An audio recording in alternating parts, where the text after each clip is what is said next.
Welcome back to the Crash Course on Marriage. This is part 2. If you haven't seen part 1, it's okay. You can actually pick up right here in the timeline and still follow along. Let's get into it.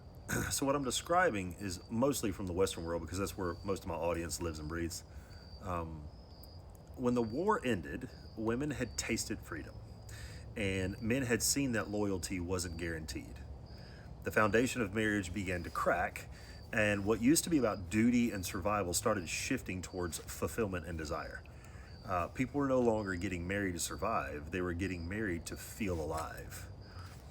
Then came the first wave of feminism, and later, the birth control pill, a scientific breakthrough that changed human mating forever. For the first time in history, women could separate sex from reproduction. That freedom changed everything. It opened up the door for women to work, earn, vote, and choose when or if to have children. It also reshaped how people viewed commitment. Marriage was no longer the only path to stability or social standing. But when you pull one string in the social fabric, the entire design shifts. For men, it meant their value as protectors and providers was no longer automatic. For women, it meant new pressure to have it all. And for both, it meant trying to redefine what love and partnership even meant. Then in 1969, Governor then Ronald Reagan signed the first no-fault divorce law. Before then, you couldn't just leave a marriage because you were unhappy. You had to prove something catastrophic, like abuse or adultery. But with that one law, everything changed. You could now end a marriage for no reason at all, and that idea spread like wildfire. Marriage officially became dating with paperwork. If you didn't like it, as long as you kept your receipt, you could return it. And I'm not saying that with sarcasm, it's just reality. Freedom always comes with a cost. You get to choose, but you also get to leave.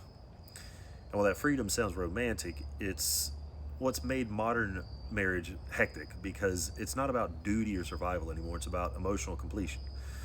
Marriage is still a powerful ritual. It still symbolizes commitment, partnership, and shared life. But it's expecting it to complete you now is like expecting a cup to fill itself. It only holds what you pour into it. What's happened is that we took a social contract that used to be about lineage, inheritance, and protection, and we loaded it with emotional expectation, personal fulfillment, and eternal happiness. Psychologist Esther Perel talks about this in her book, Mating in Captivity. We now expect one person to be our best friend, lover, cheerleader, therapist, financial partner, and emotional sanctuary. We used to get those things from an entire community, but now we demand them from one person. But we never updated the structure to support that kind of weight, and that's why so many people feel crushed by the pressure of modern relationships. The truth is, this isn't good or bad, it's just what is. The more liberated society becomes, the more individualized it becomes. And the more individualized it becomes, the more optional relationships become. When survival required community, you couldn't just walk away. Today, you can block someone, move to another city, and start over. You don't need the tribe anymore. You can order DoorDash, stream therapy, and swipe for connection. That's not necessarily a problem, but it's something that we have to be honest about. Because the same individualism that gave us freedom has also made us disposable. It's why you see more people walking away from marriages and more adult children going no contact with their parents, leaving families confused, wondering what happened to loyalty and family values and community. We've traded the community for autonomy, and we're still learning what that means for love. So when people say marriage is failing, I don't think marriage is failing at all. I think it's simply evolving, maybe faster than we can keep up with. We've outgrown the bridge built for horses, and now we're trying to drive trains across it, wondering why it's breaking beneath us. What used to be the work of an entire village, raising, supporting, balancing, we now expect from one human in one relationship. And when that person can't carry it, we call it incompatibility. But the truth is, most of what we call compatibility is actually capacity. It's the emotional load that one person can hold for another person. And most of us are running on empty. So again, I'm not for or against marriage, but I do believe it's time to understand what we're really asking for. Because when people say they want traditional marriage, they're not asking for a return to the past. They're asking for the comfort of old systems without the cost that made them work. And that's impossible. So marriage today is a mirror of our times, reflecting freedom, independence, and longing. It's no longer the foundation of community. It is a reflection of identity, and that identity is fluid. So maybe the question isn't what happened to marriage.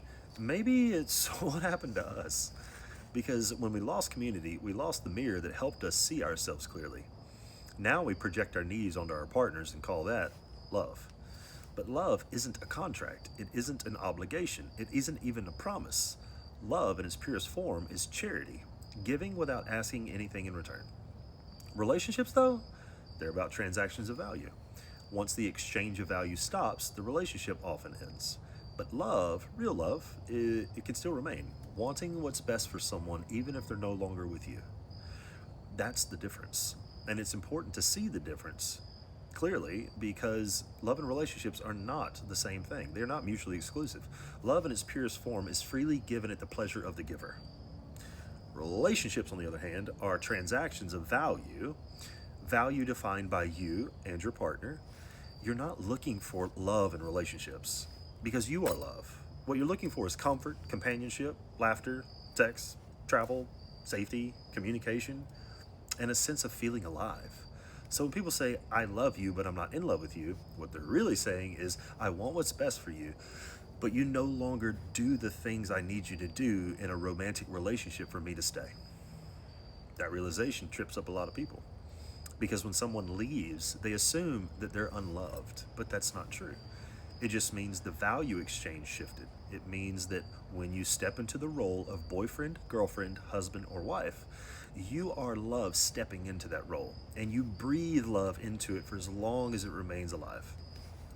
So what you're truly looking for in relationships is not love. It's reverence. It's the celebration of the role you get to play for the other. Not in compensation, but in celebration.